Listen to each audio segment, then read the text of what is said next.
Bom dia, boa tarde, boa noite, meus caros inscritos. Vou postar 20 vídeos como agradecimento pela doação do Messias Santana Julião. Vou tentar postar 10 vídeos por dia, mas se eu não conseguir vão ser 5. Muito obrigado sempre, curtam o vídeo ou curtam o canal. Canal Novel e Fanfic Narradas. Fanfic Cyberpunk, de um Ninguém à Lenda. Capítulo 291, Brilhante e o Convite. James Reddington. Cara fez um esforço de memória e disse, nunca ouvi falar dele. Só um viciado de quinta categoria que acidentalmente criou o Shine. Sabia um pouco de química, só isso. Dino acrescentou, se você soubesse o nome dele antes disso, ele não teria permanecido tão anônimo. Se eu soubesse naquela época o que ele está fazendo agora, disse Carl, eu poderia ter estourado o crânio dele só de passar por perto, só pelo barulho. Isso o tornaria famoso rapidinho. Carl não tinha nenhuma simpatia por pessoas assim. Então foi ele quem inventou o Shine. E esse trabalho? Eu tenho que encontrar ele e a fábrica da Tiger Claws no centro da cidade e queimar tudo? Exatamente. Meu pessoal o avistou recentemente, sempre rondando o centro da cidade com alguém que parece um guarda-costas do Tiger Claws. Eles andavam em dupla. Mas assim que eu ordenei que investigassem mais a fundo, ele desapareceu. E pouco depois, o Shine começou a aparecer em grande número na área. Isso não parece coincidência, não é? Será que essas coisas não poderiam ter sido contrabandeadas diretamente do bairro japonês? Não é longe. Este é o centro da cidade, cara. O tom de Dino era de pura confiança. Se alguma coisa se mexe no meu território e não é corporativa, eu fico sabendo. Nada entra sem a minha permissão. E mesmo assim vocês não conseguiram encontrá-lo. Shine não é o tipo de droga que se fabrica numa garagem. Não deveria ser difícil rastrear a cadeia de fornecimento. Se qualquer outra pessoa tivesse feito tantas perguntas, Dino teria interrompido a pergunta ou avisado para ela se afastar. Mas era o Carl. Ele recebeu tratamento especial. Sim, eu poderia encontrá-lo, disse Dino. Mas prefiro não confrontar os Tiger Claws diretamente. E não vamos esquecer, este trabalho nem é meu. Você não se esqueceu, né, Caro? Este vem de um cliente diferente, muito bem financiado. Entendi. Caro olhou para ver, que estava por perto como um guarda-costas silencioso, e depois voltou a olhar para Dino. Então eles estão nos usando como instrumentos contundentes. Nos mandam em uma missão para sabotar a operação dos Tiger Claws. Se os Tiger Claws descobrirem e começarem a investigar, vão perder tempo perseguindo algum cliente misterioso sem deixar rastros. E quando eles começarem a fazer as perguntas certas? Dino deu um sorriso torto. Isso tudo será notícia velha. Esta cidade só se importa com o que está em alta. Ninguém se lembra de um grande acontecimento que ocorreu há alguns meses. Parece que você está realmente confiante de que não vamos revelar nada. A equipe do CAR não avança sem um pagamento inicial. Nunca vaza informações do cliente e sempre entrega um trabalho impecável. Todos conhecem seu trabalho. Dino ajeitou o paletó. E se os garras de tigre tentarem arrancar isso de você à força? Confio que você os enterrará. Estarei esperando pelas boas notícias. Dito isso, ele se levantou. Se não se importarem com a seleção, as bebidas são por conta da casa. Este trabalho não tem prazo super curto, mas, se possível, gostaria que terminasse em 2 semanas. Quando Dino saiu do bar, Cara se levantou e se virou para ver. Você ouviu tudo isso, não é? Encontrar o cara, arruinar tudo. Parece um saco. V já tinha trabalhado o suficiente com a equipe de Carol para saber quando algo ia dar problema. Mas com esse tipo de recompensa, acrescentou V, eu diria que vale a pena o esforço. Sim, é uma baita recompensa. O pagamento total foi de 400 mil euros, uma quantia enorme. A maioria dos trabalhos que a equipe aceitava mal chegava a 80 mil euros ou 90 mil euros. Este era quase 4 vezes maior, suficiente para comprar 2 exoesqueletos Militech Centaur. Mas assim que Cara teve acesso às informações compartilhadas por Dino, ficou claro, Shine não era apenas mais uma droga de rua. Um único recipiente do tamanho de metade de um ser humano dessa substância poderia abastecer Night City por um mês. Valor de mercado? 2 milhões de euros. Isso sim era insano. Para Tiger Claws, isso era apenas um novo empreendimento, e já estava dando lucro. Venda um frasco e você podia comprar um Akpa. Em comparação com a gangue da Sexta Rua, presa a trabalhos braçais perto das Badlands, os Tiger Claws prosperavam. Com territórios privilegiados como Japanton e dinheiro fresco entrando aos montes, não era de admirar que pudessem sustentar o dobro de membros.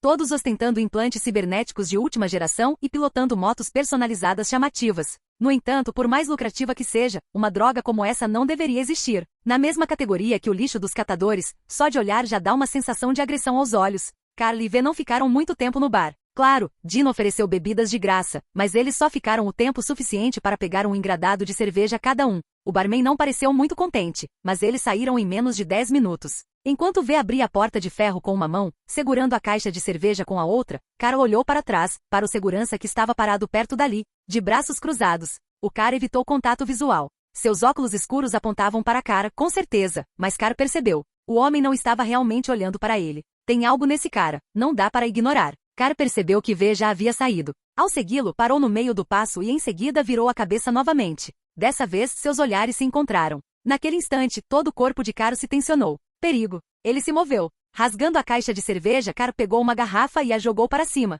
Enquanto ela pairava no ar, ele estendeu seu monofio da ponta do dedo e o usou como uma caneta, gravando números no vidro. O número de telefone dele. O tempo foi retomado. Ele apanhou a garrafa e depois atirou-a para o segurança. Meu número, disse Cara. Se algum dia você se cansar de ser segurança e quiser tentar trabalhar como entregador de mercadorias, tem uma vaga para você. E com isso ele saiu do bar. Por que ele fez a oferta? Talvez fosse instinto. O cara emanava poder. E curiosamente, assim como Kenichiro Arasaka, ou até mesmo o Sr. Johnson, ele não era o tipo de homem que você pudesse odiar. O segurança apanhou a garrafa com a velocidade de um raio. Olhou para o número gravado e depois para a porta de ferro agora fechada. Nenhuma expressão. Ele colocou a cerveja de lado. Não é permitido beber durante o expediente. Mas, ele olhou para a garrafa novamente. Seu corpo tenso relaxou um pouco. Talvez depois do expediente ele abrisse a garrafa e tomasse um drink com algo mais forte.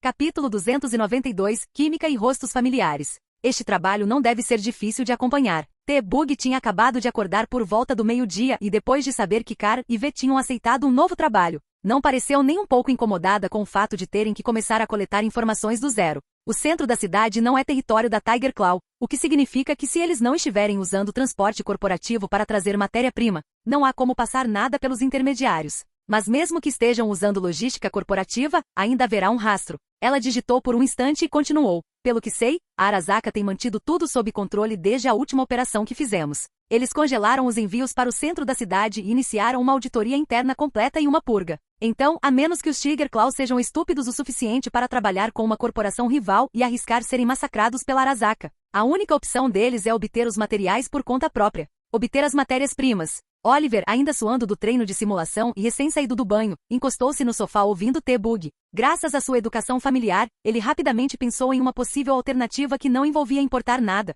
Assaltar um depósito de produtos químicos no centro da cidade? É a maneira mais rápida e barata de conseguir o que eles precisam, acrescentou. V, o antigo nômade, assentiu em concordância. Entregas para corporações são arriscadas, sim. Mas se você conseguir, o saque pode alimentar um clã inteiro por anos. E há outro benefício, disse Carl, apoiando a teoria. Custo de aquisição zero significa mais lucro para todos. Todos na cadeia recebem uma fatia maior, os químicos que produzem o produto, os funcionários da Tiger Claws que arriscam suas vidas. É difícil recusar esse tipo de recompensa. Combina perfeitamente com a mentalidade de gangue. Oliver olhou para T-Bug. Você pode verificar se algum depósito de produtos químicos na cidade foi atingido recentemente? Isso é fácil. O centro da cidade está cheio de engravatados, e não há muitas instalações licenciadas para armazenar materiais perigosos. Basta filtrar por região, e ela nem sequer terminou a frase. Encontrei. Armazém da biotécnica perto das docas oeste no centro da cidade. Foi alvo de desconhecidos há 2 dias. Eles estavam armazenando grandes quantidades de óxido nitroso. Óxido nitroso?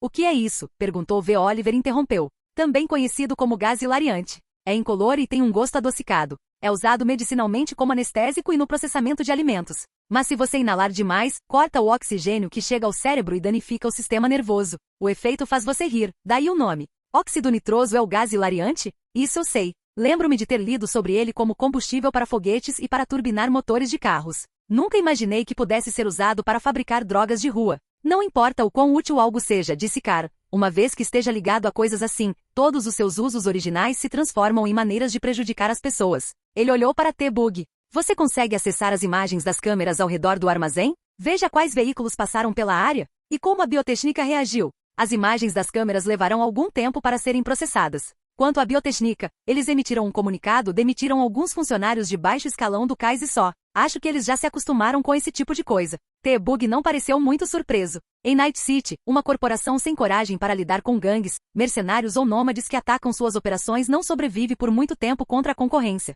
Coisas assim eram rotina. Ela se levantou. Vou para o meu quarto. É mais fácil digitalizar tudo isso com meu equipamento lá dentro. Enviarei os arquivos assim que tiver compilado tudo. Pode demorar um pouco, então relaxe enquanto isso. Você não vai almoçar, T-Bug? Perguntou Cara. Guarde um pouco do meu jantar. Não estou com tanta fome assim. Ela mal tinha saído do quarto e já estava voltando para dentro. Os 3 rapazes trocaram olhares. Alguns segundos depois, V murmurou. Isso é coisa de Netruner? Voltar correndo para a caverna assim que tem trabalho a fazer? Ou é só o T-Bug que faz isso? Provavelmente depende, respondeu Carl. Eu mesmo me considero meio Netruner. Só que sou preguiçoso demais para fazer o trabalho. Você está mesmo se gabando de ser preguiçoso? Disse Oliver com um suspiro. E agora? T-Bug disse que vai demorar um pouco. Terminei meu treinamento de simulação por hoje. Quer dar uma olhada no trabalho de bartender da Jack? A gente não acabou de voltar, disse Carl, pensativo. Ele já tinha pedido para V dar uma paradinha para pegar o equipamento de braindance no caminho para casa, então, sim, dar uma passada com a Jack parecia uma boa ideia.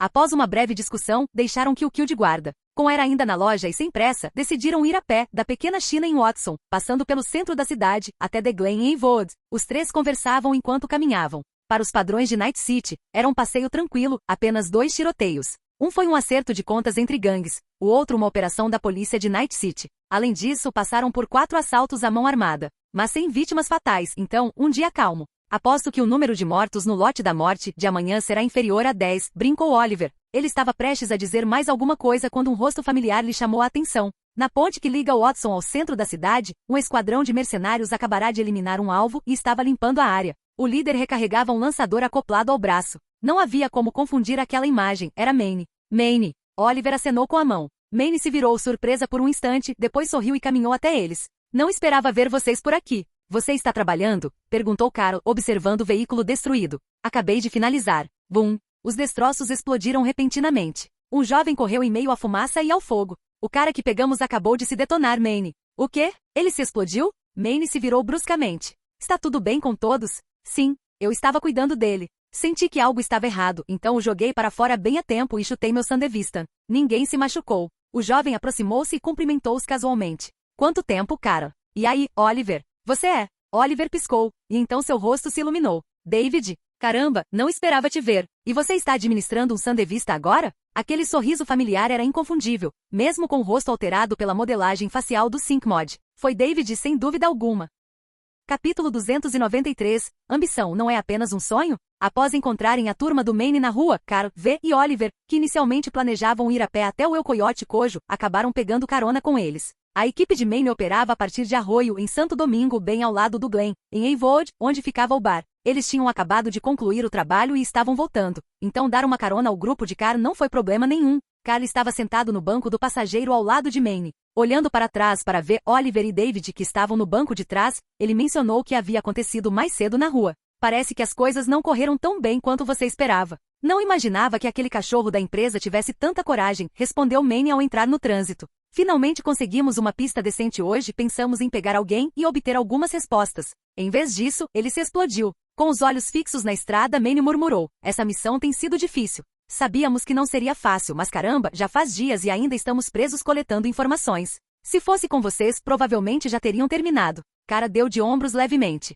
Não se culpe tanto. Já estivemos na mesma situação. Uma vez, um cara se explodiu bem na nossa frente, mal tivemos tempo de reagir. A explosão quase destruiu nosso carro. Com gente assim, a única coisa que você pode fazer é usar um pulso eletromagnético imediatamente e torcer para que isso interrompa o programa de detonação que eles têm instalado. Lição aprendida. Da próxima vez, vou lançar uma granada PM primeiro e fazer perguntas depois. Maine pisou fundo no acelerador, o veículo ganhando velocidade com o peso dos 5 passageiros. Mesmo assim, se conseguirmos, talvez eu finalmente chegue às grandes ligas. Grandes ligas, hein? Soa bem, respondeu Carl, acrescentando em seguida. Mas se essa promessa veio de Faraday, parece mais conversa fiada. Isso fez com que Maine hesitasse, ainda que ligeiramente antes de responder. Você sabe, mais ou menos. Mas ei, somos todos mercenários aqui. Não vou me intrometer, não vou pedir confirmação. Só um aviso, tomem cuidado. Faraday é ganancioso pra caramba. Se as coisas derem errado, ele não vai pensar 2 vezes antes de te entregar. Se chegar a esse ponto, não hesitem. Corram. Um mercenário pode perder a reputação e ainda assim se reerguer. Perder a vida? Acabou pra você. Vindo de alguém com uma taxa de conclusão de 100%, esse conselho tem um impacto diferente, disse Maine com um suspiro. Mas eu te entendo, cara. Você provavelmente acha que fui enganado, atraído por promessas e conversa fiada. Mas eu não sou cego. Eu sei exatamente como é a Faraday.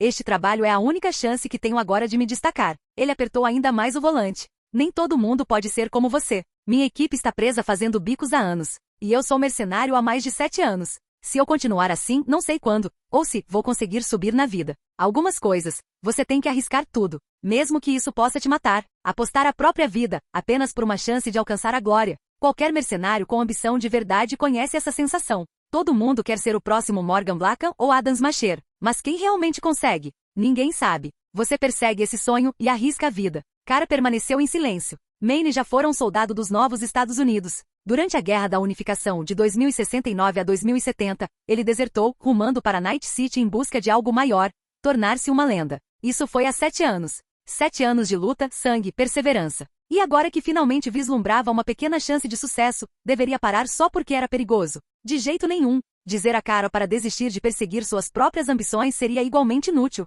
Ele poderia viver o resto da vida em paz, cercado de riqueza e segurança, mas jamais deixaria de seguir em frente. Se ele quisesse uma vida tranquila, teria se abaixado e se escondido no momento em que pegou na primeira arma. Teria permanecido atrás de uma cobertura enquanto as balas voavam. Mas não é isso que mercenários fazem. Uma pessoa precisa de algo pelo qual viver. Para alguns, é o conforto e a tranquilidade. Para outros, é a busca incessante pela ambição. E a ambição? Bem, não é apenas outro nome para sonhos? Caro jamais conseguiria dizer amém para desistir daquilo. Só certifique-se de que meu nome esteja no topo da sua lista de contatos. Ele acrescentou, se você for se jogar no inferno, a decisão é sua. Arriscar a vida é problema seu. Mas se as coisas derem errado, eu ainda gostaria de saber o que aconteceu com meu amigo. Seu amigo, hein? Quer dizer, alguém tem que recolher seu corpo. Não podemos deixar você morrer sem um enterro digno. Seria um desperdício de toda essa massa muscular cromada. Maine soltou uma risada. Com as modificações que tenho agora, provavelmente vou acabar como um monte de metal e cinzas. Mas se alguém vai cuidar do meu funeral, deveria ser você.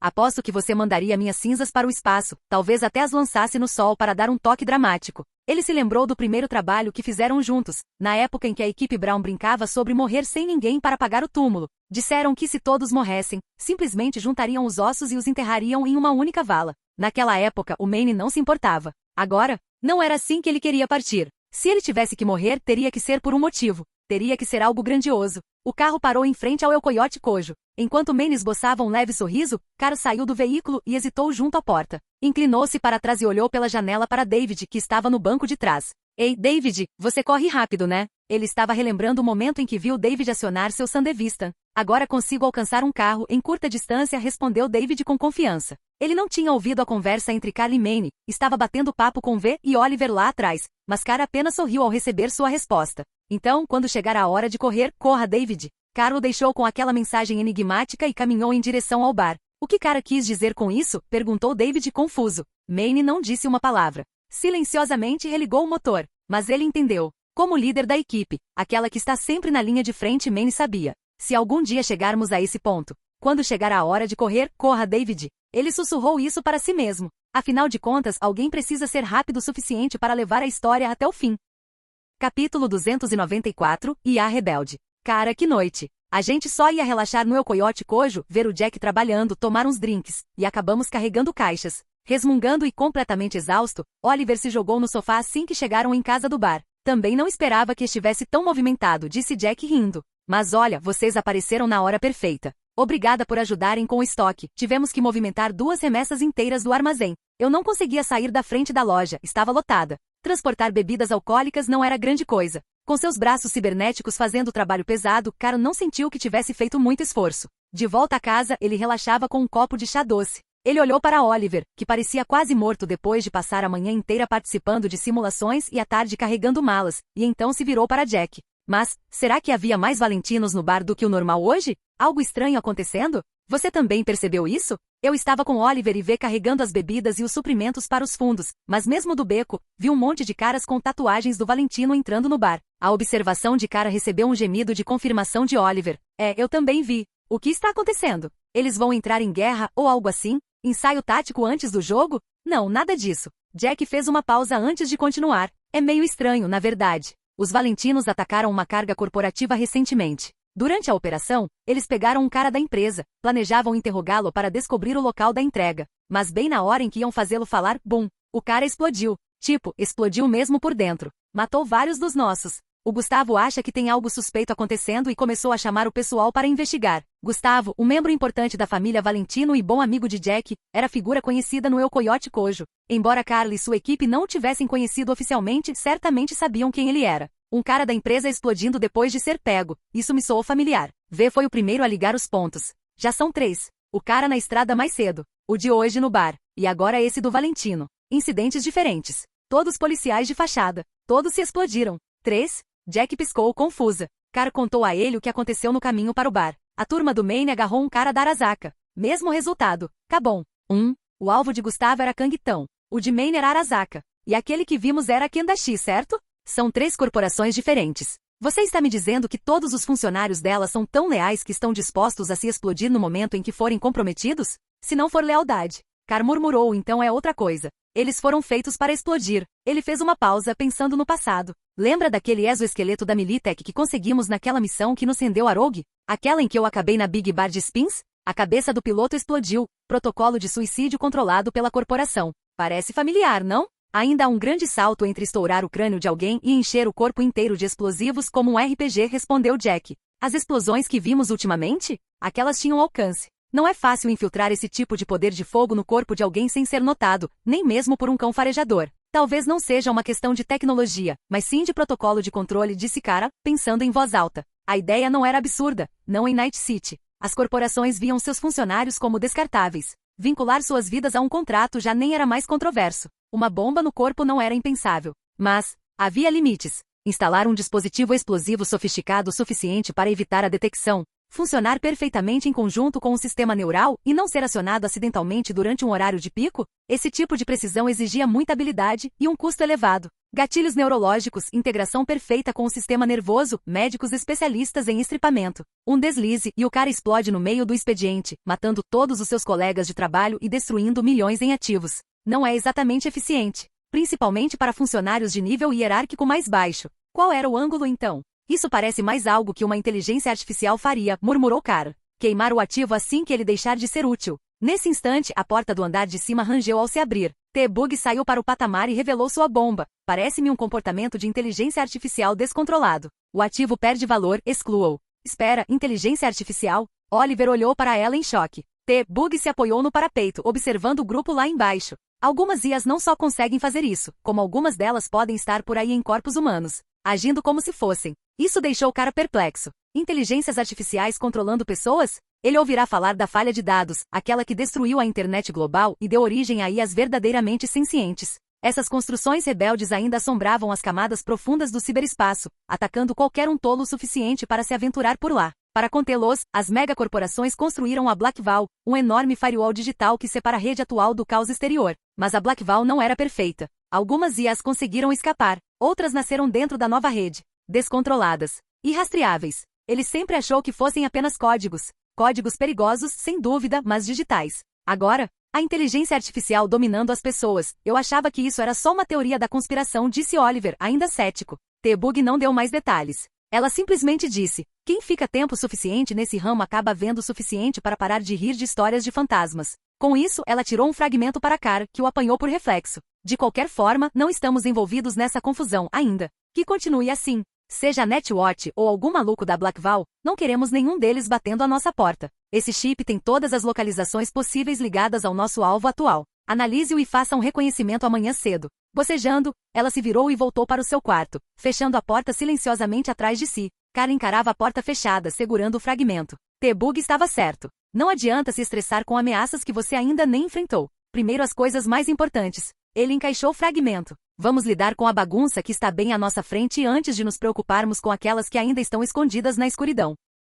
Capítulo 295, Tremores. À noite, viajando dentro de um veículo autônomo, Carla observava Night City do alto, através da interface nítida do sistema Crystal Ball. É a primeira vez que usamos um veículo autônomo em uma missão, disse Oliver, contemplando a paisagem urbana cintilante. Seus olhos brilharam e um sorriso incontrolável surgiu em seu rosto. É deslumbrante visto daqui de cima. Te dá aquela vista panorâmica da cidade inteira, né? Jack estava parada perto da escotilha, com os olhos fixos nos dois prédios mais altos de Night City ao longe, olhando para a Torre Arasaka e o prédio da Militech daqui de cima. Eles não parecem tão grandes assim. Passei metade da minha vida olhando para essas coisas. Engraçado como as coisas funcionam, disse Kara. Oliver olhou em volta e depois se virou para Kara. É uma sensação completamente diferente de estar em pé no chão. Nas Badlands eu me sentia livre. Mas aqui na cidade, ultrapassar o trânsito, voar acima das luzes neste veículo autônomo, é um tipo de liberdade totalmente novo. É conveniente sim, mas também atrai muita atenção, disse Carol. Temos sorte de estar no centro da cidade. Tente aparecer aqui em um bairro mais barra pesada e as pessoas nos reconheceriam imediatamente.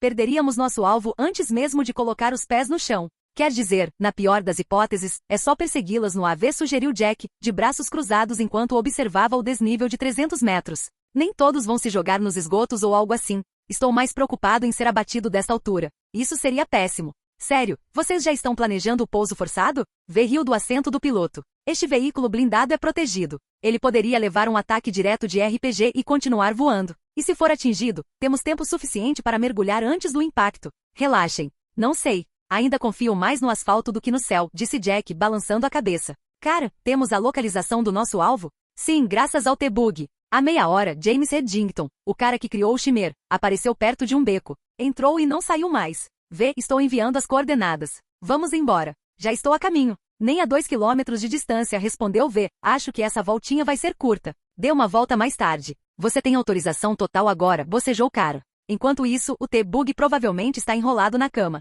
Enquanto isso, eu estou preso trabalhando. Vamos lá, ela fez todo o trabalho pesado hoje, observou Oliver. Sem ela, estaríamos caçando esse cara por dias. Vamos terminar com isso e ir dormir. Só comecei a me sentir humano de novo depois do jantar. V sorriu. Tecnicamente, o trabalho não era urgente, Dino tinha dado 2 semanas para eles. Eles o aceitaram naquela manhã e honestamente esperavam que T-Bug precisasse de alguns dias para encontrar uma locação. Em vez disso, ela resolveu tudo em uma tarde. Naturalmente isso significava começar a trabalhar imediatamente. Que azar para Oliver. Treinos de simulação a manhã toda, transporte de gado a tarde toda e agora uma missão noturna. É melhor nos livrarmos logo dessa porcaria, disse Caro, observando o veículo anfíbio descer. Quando atingiu cerca de 5 metros do solo, ele abriu a escotilha e saltou. Ele pousou suavemente de frente para a entrada do beco. Vamos embora. Os outros seguiram um a um. Assim que todos saíram, o AV passou para o piloto automático e começou a subir. Outra vantagem dos veículos autônomos, disse Oliver, observando subir. Não precisamos deixar ninguém para trás para cuidar dele. Ele se lembrou da vez em que o carro deles foi roubado. Olhando em volta, percebeu uma multidão se formando, pessoas curiosas sobre o veículo sofisticado e a equipe que saiu pulando dele. O que você está olhando? Ele disparou. Uns caras parrudos e de aparência rude não gostaram daquilo. Eles tinham acabado de chegar para ver quem era que tinha aparecido num carro de luxo desses, e aquele punk estava encarando eles? Aposto que ele é um engravatado qualquer. Vamos ver o quão convencido ele vai ficar quando estiver sangrando até a morte na calçada. Um deles deu um passo à frente, levando a mão à arma, claramente pronto para dar uma lição em Oliver. Então Caro olhou para trás. Não comece nada. Vamos lá, Oliver. A missão é o que importa. Oliver, o bandido congelou. Aquele nome, ele o conhecia. Todos em Night City já o conheciam. E então ele olhou atentamente para Caro, cabelos negros, olhos penetrantes, aura calma e mortal. Essa cara. O reconhecimento o atingiu como um trem desgovernado. Seu sangue gelou. Ele não era um punk qualquer. Ele era o Car. E ao lado dele estava Oliver. O mesmo Oliver que havia combatido gangues e saído sorrindo. O mesmo Oliver das manchetes. Sua mão ainda estava sobre a arma quando Oliver se virou e o encarou com raiva. Estou chegando, estou chegando. Oliver lançou-lhe um último olhar antes de correr atrás de Cara, Jack e V de qualquer forma. Eu esperava testar o quanto meu treinamento evoluiu. O bandido ficou paralisado. Ele não se mexeu mais até que a equipe desapareceu na escuridão do beco. Só então seus joelhos cederam. Ele desabou no asfalto, encarando a mão trêmula, ainda apoiada em sua arma. Oliver. Cara. Oliver. Aquele olhar. Ele finalmente entendeu. Aquele olhar significava, desenhe e você morrerá. Ele desenhava devagar, e sobrevivia. Capítulo 296, Esgotos. Após caminhar cerca de 12 metros pelo beco, Car parou. Diante dele, a rua se estendia visível na outra extremidade do beco. Não aqui. Ele se virou e disse aos outros que o alcançavam atrás. A câmera do outro lado da rua não flagrou James Reddington saindo deste beco. Então ele desapareceu aqui, é isso? V examinou os prédios de 3 andares que ladeavam o beco, andando de um lado para o outro. Ele e Oliver usaram seus óculos cibernéticos para examinar as paredes sombrias. Nenhum ponto óbvio para escalar. Nenhum dano nas paredes. Nenhuma marca no topo também. As últimas pegadas terminam aqui, anunciou Oliver, depois de ter dado a volta à área e estar agora ao lado de uma tampa de bueiro. Então ele realmente entrou nos esgotos, murmurou Jack, agachando-se ao lado da tampa. Ele a examinou por um instante, depois apoiou a mão no concreto desgastado ao redor e a levantou delicadamente. O que tem lá embaixo? Oliver se inclinou, tentando enxergar na escuridão, apenas para avistar um fraco brilho vermelho. Acionei a minha, disse Jack calmamente. O fio de disparo está posicionado na metade do poço. Ainda não levantei a tampa completamente, então ainda não foi acionado. Quer que eu resolva isso? Cara puxou seu monofio, pronto para passá-lo pela abertura e desativar a mina. Não presta, respondeu Jack. Mina antiga, sem interface, sem conexão em rede com o usuário. Mesmo que seja acionada, eles nunca saberiam. Totalmente analógica. Ele respirou fundo. Então, num movimento súbito e rápido, suas mãos se moveram quase imperceptíveis a olho nu, e no instante seguinte, ele segurava uma mina desmontada em pedaços. Essas minas antigas usam fusíveis mecânicos. Aciona-se o fio, puxa-se o percussor, bum. Basta desativar essa parte da cadeia e pronto. Desarmar o detonador para interromper a sequência de detonação, é isso? V assentiu, inspecionando os componentes expostos na mão de Jack. Parece que só o fio de disparo é moderno. Todo o resto é antigo. Tudo certo. Vou primeiro dar uma olhada. Jack levantou a tampa completamente e olhou por baixo. Confirmando que não havia mais surpresas, desceu a escada com cuidado. Alguns segundos depois, Oliver ouviu suas botas tocarem o chão, seguido pelo eco da voz de Jack vinda de baixo: venham todos. O local foi modificado, o escoamento da grelha direciona a água para um canal secundário. Ainda há um caminho de concreto ao lado. Parece que aqueles paranoicos do Tiger Claws já mexeram nessa área. Com o sinal verde, o resto da equipe desceu. Cara foi o último a descer e fechou a tampa atrás de si, por precaução, caso algum pedestre passasse por ali tarde da noite e não visse o buraco aberto na escuridão. Ao descer, ele notou um cano de drenagem improvisado e desajeitado bloqueando o último trecho da escada. Ele teve que pular os 2 metros finais, aterrissando na estreita calçada de concreto que corria ao lado do canal. Mesmo lá em cima, o cheiro de esgoto e produtos químicos era intenso. Aqui embaixo, cara a cara com a fonte, o impacto foi como uma avalanche. Seu estômago embrulhou. Eu realmente deveria ter trazido um chip com filtro de aromas. Pare de reclamar, disse Oliver. Você vai se acostumar. Já limpamos covis de saqueadores que fediam muito mais do que isso: corpos, sangue, urina e tudo mais. Isso não é nada. Não quero me acostumar com isso, murmurou Carl, franzindo a testa. Mais à frente, Jack já avançava pela estreita passarela. Carl mudou para o comunicador para falar em silêncio. Tem algum rastro, Jack? Jack se virou. No brilho sinistro do escoamento químico próximo, seu rosto estava fantasmagórico. Mas Carl pôde vê-lo assentir com a cabeça. Parece que alguém encostou na beira da água. Há um rastro de gotas fluorescentes fracas a cada poucos metros. Bem fácil de seguir. Fluorescência? Com Jack bloqueando a visão, Carl não conseguia enxergar muita coisa. Mas conforme Jack avançava e os olhos de Carl se ajustavam, ele começou a notar também os pontinhos brilhantes, pequenos lampejos verdes ao longo da passarela. Quase invisíveis a menos que você soubesse onde procurar. Logo atrás, Carl examinou o espaçamento entre cada gota brilhante. Para mim, isso parece mais uma trilha demarcada deliberadamente, disse ele. As gotas estão espaçadas a aproximadamente 2,8 a 3 metros, cerca de 4 passos de um homem adulto padrão. E essa variação de 20 centímetros poderia facilmente ser margem de erro devido ao gotejamento do líquido, a julgar pelas marcas de pegadas no fluido brilhante. Quem fez essa trilha tem cerca de 1,80 metros de altura. Entendi a parte do espaçamento, disse V, mas como diabos você adivinhou a altura do cara? Foi basicamente um palpite fundamentado, admitiu Carl. Aprendi isso com um aplicativo de raciocínio lógico que baixei enquanto me passava por guarda-costas das Dangerous Girls. Supostamente a altura média de um adulto em Night City é cerca de 6,75 vezes o comprimento do seu pé. Essas pegadas têm 270 milímetros, ou seja, 27 centímetros. Multiplique isso por 6,75 e você obtém 182,25 centímetros. Provavelmente com uma margem de erro de alguns centímetros, mas sim, por volta de 180 centímetros. Isso é incrível. V pareceu impressionado. Acho que aquele trabalho na agência de detetives valeu a pena. Me empresta esse Blu-ray depois, tá? Estou curioso para saber que tipo de nerd fez algo tão detalhado. Acho que os criadores se chamavam John Doyle e Arthur Beck ou algo parecido. Me soa familiar por algum motivo. Eu guardo na minha estante de Blu-rays, pego quando quero. Conversando pelo rádio, a equipe continuou avançando pelo túnel de esgoto fracamente iluminado, seguindo o rastro em direção ao laboratório secreto de drogas dos Tiger Claws. Capítulo 297, Laboratório de Drogas. Essa não é a quantia que eu pedi. Nas profundezas do sistema de esgoto, reaproveitado dos antigos túneis construídos antes da explosão nuclear de 2023 que atingiu Night City, James Reddington, o criador de Shimmer, encarava furiosamente o membro dos Tiger Claws à sua frente. Com essa quantidade de óxido nitroso, não tem como eu produzir o volume que você quer. Se você não quer aqueles viciados malucos nos agarrando por mais, é melhor me trazer mais matéria-prima. O garra de tigre que o encarava mal se moveu. A indignação de James podia até soar enérgica, mas carecia de qualquer peso real. Relaxa, James, disse o homem casualmente. Vai chegar. Óxido nitroso não é difícil de encontrar. Basta ir a qualquer depósito de produtos químicos de grandes empresas. Não precisa se estressar com algo que é garantido. Este era Arakawa Jin, o garra de tigre designado para supervisionar James. Ele sabia exatamente que tipo de pessoa James costumava ser, um viciado nervoso que não conseguia olhar ninguém nos olhos. A única razão pela qual ele ousava levantar a voz agora era por causa de seu novo título como Criador do Brilho.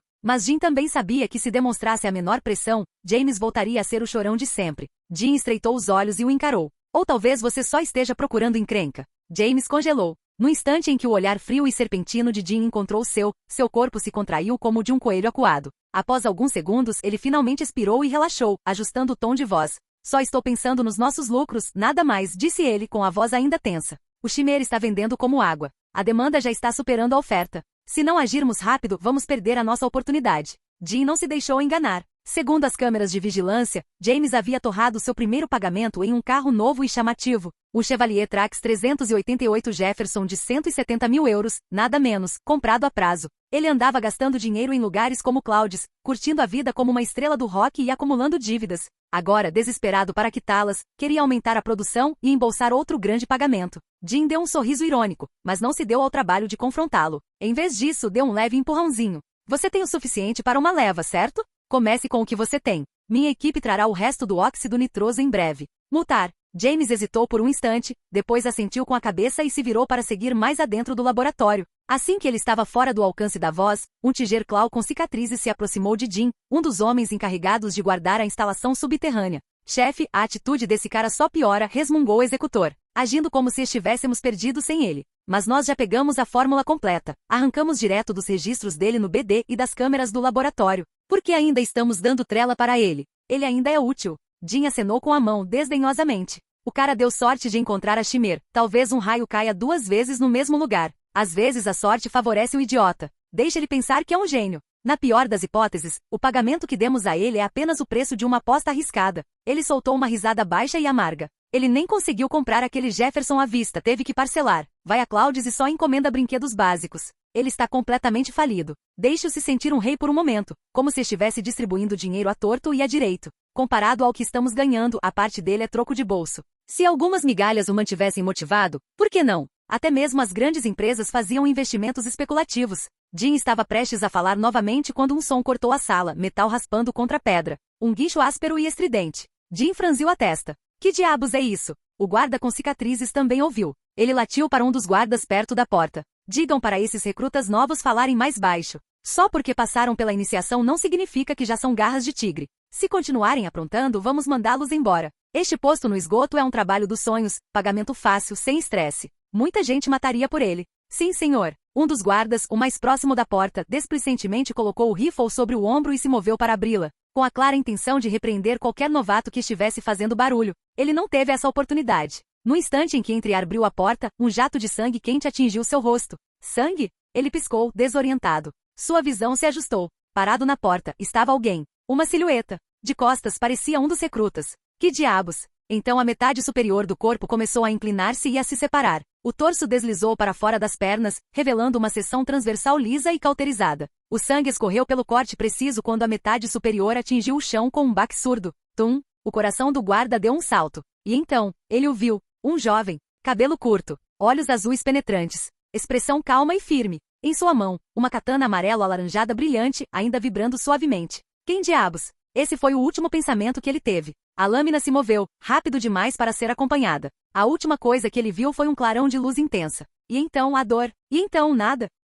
Capítulo 298, a barata. Droga. Estamos com problemas. Quando a parte superior de um dos guardas foi arremessada para o outro lado da sala, os Tiger-Claws restantes dentro do laboratório subterrâneo de drogas reaproveitado reagiram instantaneamente, erguendo seus Nokota D5 e abrindo fogo contra a entrada. Mas o jovem de cabelo curto que empunhava uma katana térmica já havia desaparecido. Num piscar de olhos, ele passou pelos garras de tigre como um fantasma. Todos eles congelaram no meio do movimento quando ele passou. Resmunga. Com um suspiro calmo, o jovem parou em frente a Arakawa Jin. Exatamente um segundo havia se passado. Nem uma única gota de sangue manchou sua lâmina incandescente. SCHLK, SHHK. O sangue jorrou em ondas. Todos os membros da garra de tigre na sala, exceto Arakawa, agora ostentavam um corte fino e carbonizado no abdômen. Os cortes se alargaram, e com um respingo de sangue, seus corpos se desfizeram. Enquanto os cadáveres caíam no chão como sacos de carne, Arakawa ficou paralisado. Como diabos todos morreram em um instante? Num segundo, aquele cara estava sendo alvejado na porta, e agora estava parado calmamente, lâmina na mão, bem na frente dele. Arakawa ergueu as mãos lentamente, observando a lâmina se aproximar dele. Ei, olha, talvez a gente possa conversar sobre isso. Dizem que se render é só metade da derrota, né? Se eu me render agora, ainda é bom? Vou deixar metade para você, o jovem disse secamente. Em pânico, Arakawa sacou sua pistola, na esperança de um último tiro desesperado, mas um clarão de calor e luz o atingiu em cheio. Baque. Com os olhos arregalados, Arakawa caiu no chão. No último segundo antes da escuridão, ele viu sua metade inferior ainda de pé. Ele realmente deixou metade. Por que diabos eu disse isso? Com profundo pesar, Arakawa fechou os olhos. Você está numa onda de assassinatos, vê? Uma voz ecoou da entrada. Carla entrou na sala, observando a carnificina. Eliminaram o esquadrão inteiro, hein? Como se você tivesse moral para falar, murmurou Oliver, entrando atrás dele. Você e a V são praticamente iguais. É melhor acabar com todos eles enquanto podemos, disse Jack, fechando o grupo. Menos escória sobrando. VNM, clique. V desligou a katana térmica e tentou embainhá-la ao lado do corpo. Foram necessárias 2 tentativas para alinhá-la corretamente. Eu te disse para comprar uma bainha lateral, disse Carl, observando. Em seguida deu uma olhada em V de cima a baixo. Mesmo assim, você está começando a incorporar o visual de samurai. Ande por aí com essa espada e as pessoas com certeza vão pensar que você é o Garras de Tigre. Poucas pessoas fora das garras usam katanas, respondeu V. Elas são um pouco volumosas, mas combinadas com Sandevistan? Sinergia perfeita. Eu deveria aprimorar minhas técnicas de esgrima. Ainda prefiro coisas mais práticas. Lâminas de louva-a-Deus, braços de gorila, monofio, coisas que você pode usar a qualquer momento, disse Cara, caminhando em direção à porta interna. Então ele abriu a porta com um chute. Por coincidência, James Reddington acabará de chegar à porta, curioso com a confusão. Ao abri-la, a bota de Cara o atingiu em cheio no estômago. Lançado para trás, James nem sequer registrou o que aconteceu antes de atingir o chão com força. O impacto em seus órgãos enviou uma dor lancinante para o cérebro, e seu corpo se contorceu, encolhido como um camarão. Ele ofegou desesperadamente, mas não conseguia respirar. Assim que recuperou um pouco de lucidez, Cara surgiu sobre ele.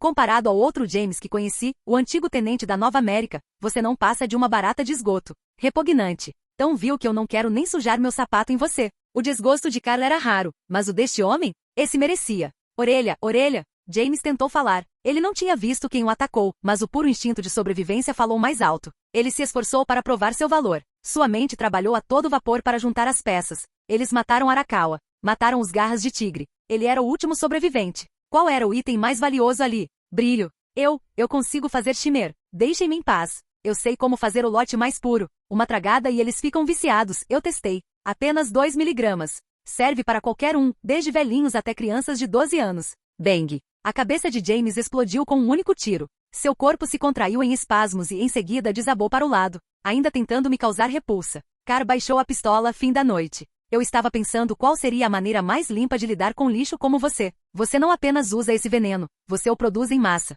Arrasta outros para isso. Para esse tipo de imundície, uma bala é a resposta mais misericordiosa. Esmagar uma barata? Até isso seria muita bondade. Carl exalou, como se estivesse expulsando o mau cheiro dos pulmões. Ele pegou o celular e mandou uma mensagem para Dino, missão cumprida. E então notei algo novo. Uma mensagem. De Shidami. Breve, direto. Um contrato. Banquete na Torre Arasaka daqui a um dia. Para garantir a segurança da senhorita Anako, precisamos de segurança adicional. Quanto mais, melhor. 150 mil euros por pessoa. Ela estava enviando contratos? Isso foi do Kenichiro? Ou da própria Anako? Carl lembrou-se do que Kenichiro lhe dissera quando lhe emprestara o carro. Devolverem até 10 dias. Era isso que ele queria dizer?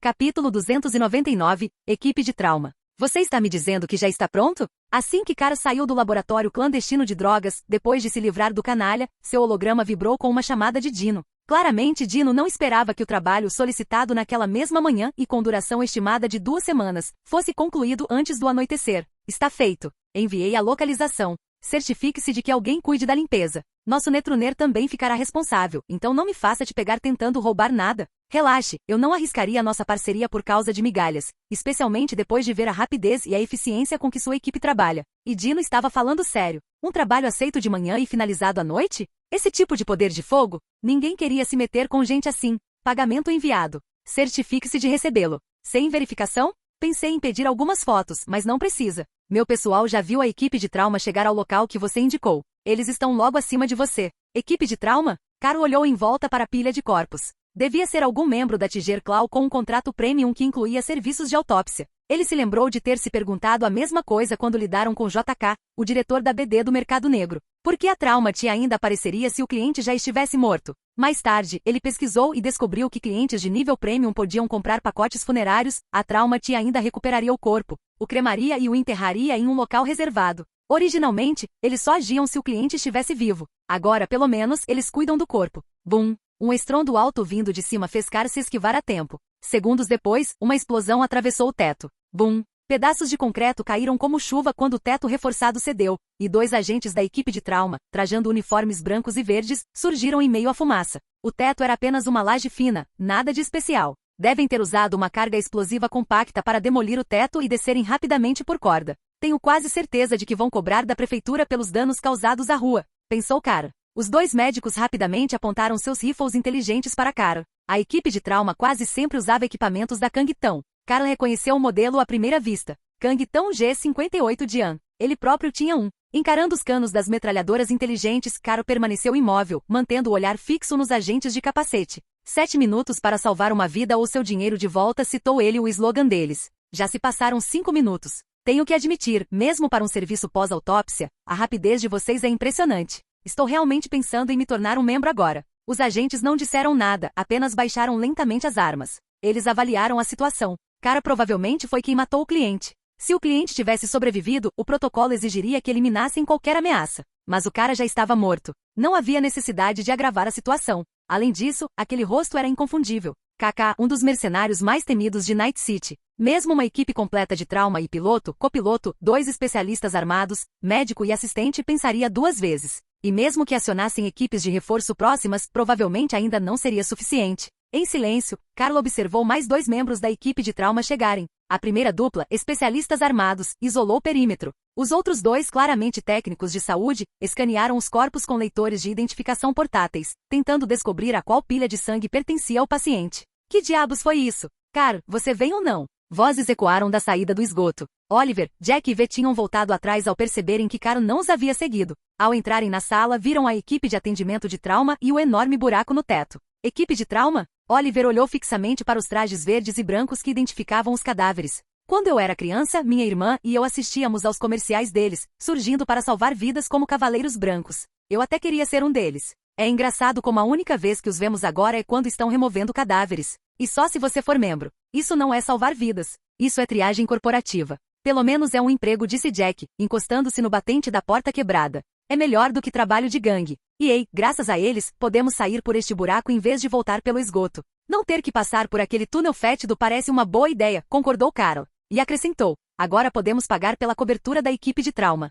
Prata, ouro, platina. Platina pode ser caro, mas ouro não é ruim. Resposta rápida, serviço decente. Você realmente recebe o que paga. Sim, além do rastreamento biométrico e do registro por GPS, murmurou Oliver. Então fez uma pausa. Mesmo assim, eles oferecem contratos de curto prazo, certo? Tipo cobertura 24 horas? Isso pode valer a pena. Vou esperar até estarmos com um pouco mais de dinheiro sobrando, disse V, sempre preocupada com o orçamento. Cara acenou com a mão, dispensando-o.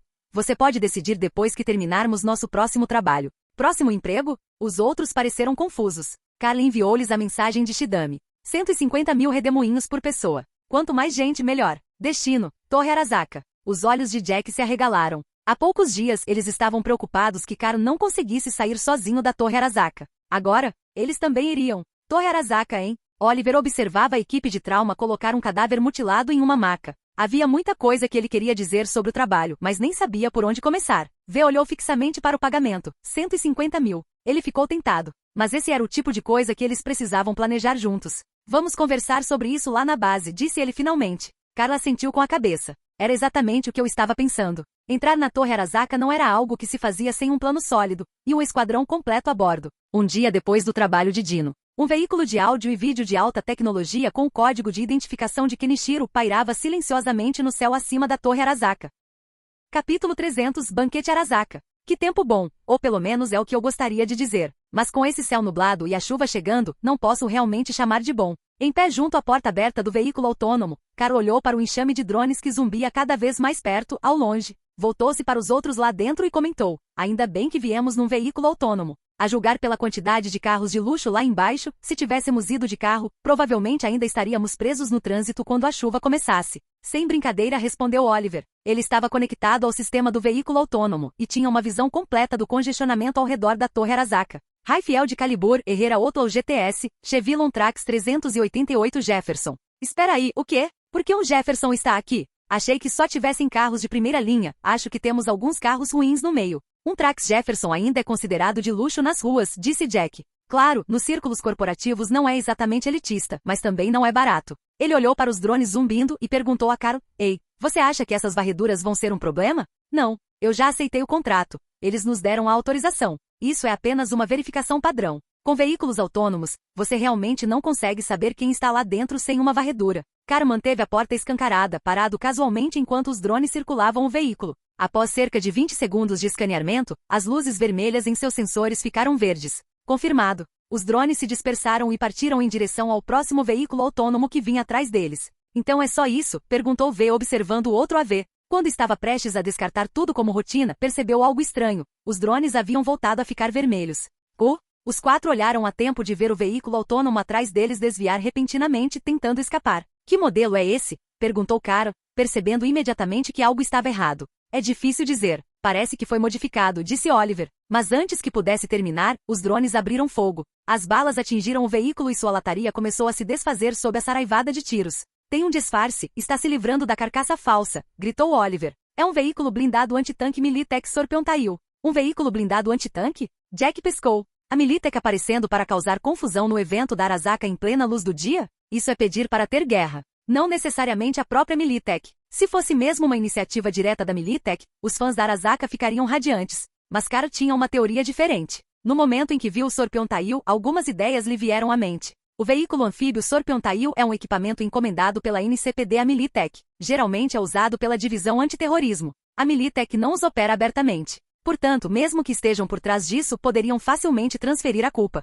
Para quem? Perguntou Jack. Alguma facção arruaceira na Sexta Rua, respondeu Carl sem hesitar. O nome fez Oliver estreitar os olhos. Meu pai nunca mencionou nada parecido. Pessoal da Vilfire, sugeriu Carl. Graças a Oliver, ele tinha uma boa noção da política interna da gangue. Talvez a Militech tenha prometido algo em troca. O apoio deles já está superando o do chefe atual. Apoiada pela Militech, a influência da Vilfire estava em ascensão, mas nada era de graça. Talvez esse fosse o preço que eles tinham que pagar. Ainda assim, tudo não passava de especulação. Poderia ser apenas a Militech agindo por conta própria também. Com a entrada de mais drones na luta, alguns até mesmo disparando micromísseis, Carl sabia como aquilo ia terminar. Observando a espiral flamejante da cauda de escorpião descer, V murmurou. Os AVS realmente não são tão seguros quanto parecem. Hora de pousar. Não pense demais, disse Carl, virando-se. Ele não sabia o caos que a queda do veículo anfíbio causaria nas ruas abaixo, mas sabia que a missão estava prestes a começar, e já cheirava problema. Mesmo que ninguém conseguisse invadir a Torre Arasaka durante o evento, infiltrar pessoas lá dentro com antecedência? Isso era absolutamente possível. As recentes disputas internas devastaram a infraestrutura da Arasaka, cargos críticos, guardas veteranos, equilíbrio interno. Tudo estava instável agora. Se outras corporações não tentassem infiltrar alguém e causar tumulto, estariam desperdiçando uma oportunidade de ouro. A Arasaka era como um reino, governado por 3 leões, unidos por laços de sangue, mas em constante conflito. E enquanto eles lutavam, os tigres e hienas do mundo corporativo rondavam as margens, prontos para atacar. O veículo autônomo aproximou-se da Torre Arasaka e, seguindo as instruções, desceu em direção a uma plataforma intermediária. Qual é o andar? O 40º? O 30º? Perguntou Jack com entusiasmo no rosto. Era a primeira vez que ele estava ali. Carl, que já conhecia o local, parecia calmo e sereno. Não faço ideia. Você realmente me fez pensar que sabia o que estava fazendo, resmungou Oliver, desengatando-se dos controles manuais e passando o comando para a inteligência artificial. Só estive aqui uma vez, tá bem? Não é como se fosse meu quintal, respondeu Carl, dando de ombros. Então, apontando para a janela, acrescentou, mas alguém que trata isso como um lar já está nos esperando. Os outros seguiram seu olhar e imediatamente reconheceram o homem que estava ali parado. À medida que o veículo autônomo se aproximava da plataforma, eles conseguiram ter uma visão clara. Era ninguém menos que o Sr. Kenichiro, com a mesma expressão sombria de sempre.